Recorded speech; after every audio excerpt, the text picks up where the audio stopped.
After 40 years of studying the human brain, one thing still amazes me: aging isn't just about getting weaker. It's about your body quietly reprogramming itself. At around 80, it's as if a hidden switch deep inside your brain flips. Your body stops trying to perform and starts trying to survive. Every cell, every organ begins to follow a new rulebook, and most people don't even realize it's happening. You can eat clean, walk daily, even meditate, but once you cross this age, your system changes its rhythm. Your skin, your senses, your sleep, and even your emotions begin to behave differently. But here's the truth: most doctors don't say this isn't decay, it's adaptation. Your body is rewriting the code that kept you alive for 8 decades. Some of these changes protect you, others quietly bring the things you fear: fatigue, fragility, and forgetfulness. So in this video, we'll uncover the 5 silent transformations that happen once you turn 80, and stay till the end. Because the final change might completely change how you think about aging. It's not about your body at all, it's about time itself. Let's begin. 5. Food stops feeling like food when you reach 80. Your world doesn't just slow down, it begins to taste different. Literally, the cup of tea that once calmed you, the soup that once warmed your heart, they don't feel the same anymore.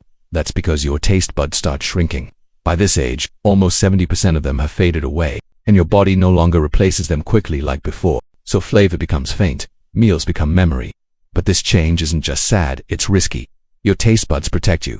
They warn you when food is spoiled or too salty. Without them, you start adding more salt or sugar just to feel flavor again, and that's how hidden health problems begin. I once met Dorothy, an 82-year-old retired chef. She told me, "I can't taste my own recipes anymore." It wasn't her cooking that changed, it was her biology. Her tongue, her nerves, her saliva, all were aging together. You see, saliva carries flavor to your taste buds, and by 80, saliva production also drops sharply. That's why food feels dry, dull, almost lifeless. But it's not just your tongue. Your sense of smell fades too. And since smell makes up most of flavor, food loses its joy. This is why so many older adults eat less, not because they don't want to, but because nothing tastes alive anymore. Yet, understanding this helps. It reminds you your body isn't failing, it's simply conserving energy, shifting focus from pleasure to preservation. So when food stops feeling like food, remember, it's not the end of taste. It's the beginning of a quieter dialogue between your body and time. For your skin forgets how to heal by the time you reach 80. Your skin isn't just wrinkled, it's forgetful. And that forgetfulness isn't about beauty, it's about memory. You see, your skin has its own kind of intelligence. When you were young, a small cut healed within days. Your cells remembered exactly what to do, how to rebuild, how to repair, how to close the wound. But after 80, something changes deep inside those cells. They begin to lose their molecular memory. The instructions that once guided them start to fade like an old song you can't quite remember the words to. A tiny scratch that once disappeared overnight can now take weeks, sometimes months, to fully close. And it's not because you're weak, it's because your skin's repair system is confused.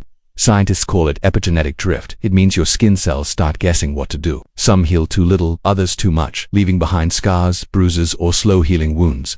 I once met Marjorie, 83 years old, who showed me a small paper cut on her hand and said, "It's been here 3 weeks. I clean it every day, but it just won't close." Her tests were normal, no diabetes, no infection. Her body simply couldn't remember how to finish the repair. And that's the strange beauty of aging. Your body isn't broken, it's tired of perfection. It's trying to conserve what's left, even if that means slowing down the art of healing. On top of that, your skin also becomes thinner, nearly 20% less dense than before, and your blood vessels harden, carrying less oxygen to the surface. Even a gentle bump can now leave a purple bruise. But here's a quiet truth: your skin still listens. It still responds to care. Simple habits like staying hydrated, adding vitamin C, and spending a few minutes in soft morning sunlight can remind your skin how to breathe again. So, when your wounds take longer to heal, don't see it as weakness. See it as communication, your body whispering, "I remember less now, so please give me more care." 3. Your brain starts rewiring itself when you turn 80. Your brain doesn't just slow down, it starts to rebuild itself. Not always perfectly, not always kindly, but always in an effort to survive. You see, the aging brain is like an old library. The books are still there, the stories, the memories, the wisdom, but some of the labels fade. Some of the shelves collapse, and sometimes, the librarian forgets where she placed the key. At this stage of life, the brain begins to rewire, creating new paths where old ones have broken. It's the mind's quiet way of adapting, trying to keep the lights on, even when some circuits flicker. That's why some 80-year-olds can recall childhood details with crystal clarity. The smell of rain on a tin roof, the warmth of their mother's hands, yet forget what they had for breakfast. The short-term memories go first, because the hippocampus, the brain's memory maker, starts to shrink, but the emotional memories, they deepen, they don't fade, they echo. This is why your grandmother might cry hearing a song from 1952, even if she can't remember your name for a moment. It's not forgetfulness, it's emotional overflow. Her brain is holding on to what truly mattered. But here's the miracle. The older brain isn't dying, it's transforming. It learns to use both sides more equally. It becomes more creative, more empathetic, and less reactive to stress. One study even showed that seniors who take up painting, learn music, or start journaling grow new neural connections, proving the brain never truly stops learning. So yes, you may lose speed, but you gain perspective. You may forget names, but you remember feelings. At 80, the brain finally chooses quality over quantity, and in a way, that's its final gift to you. Your heart learns a new rhythm by the time you reach 80. Your heart no longer beats like it once did. It slows down not because it's weak, but because it's learned the art of patience. Think of your heart as a drummer who's been playing for 8 decades. In youth, the rhythm was wild, fast, loud, restless. By midlife it found balance, but at 80 it starts to play softer, as if every beat is measured, intentional, and earned. The walls of your heart grow a little thicker. The valves don't open as easily as before, and the electric signals, the ones that tell it when to pump, sometimes take a slower route. It's nature's way of saying, rest between beats. You've done enough. But here's the fascinating thing. Your heart doesn't just slow down. It changes its rhythm to survive. It starts conserving energy, pumping only what's truly needed, sending blood to the organs that matter most. And even as it grows old, it remembers love. Because love, real love, leaves a chemical signature that never fades. That's why an old couple can sit in silence and still feel their hearts sink, beating in quiet harmony without a single word spoken. Yet this new rhythm comes with reminders. You'll notice shortness of breath after stares, a flutter now and then, moments when your pulse feels like it's skipping a page. These are not flaws, they're transitions.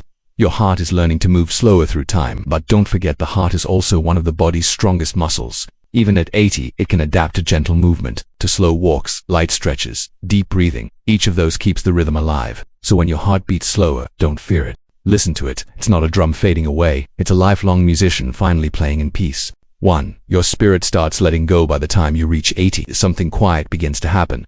Something no doctor can measure, and no machine can detect. Your spirit starts to let go, not of life, but of the things that once kept it heavy. At this stage, the soul has seen enough.